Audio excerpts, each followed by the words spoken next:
Paxtakorning aksar o'yinchilari yetib borishgan. Bo'yi balandlar ayniqsa imkoniyat bor. Zarba yo'llandi va gol! 22-daqiqada Doston Hamdamov gol urdi do'stlar. Hamdamovga atalayotgan mavsum bo'lyapti va o'qituvlarni qabul qilib olyapti.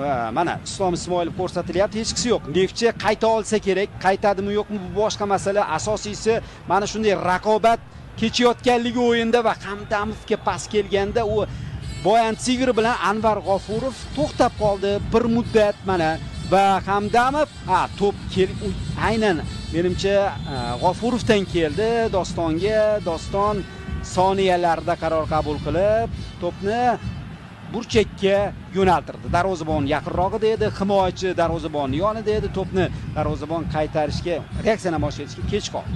Natijada shu tarzda Paxtakor hisobda oldinga chiqib olmoqda. Qiziq.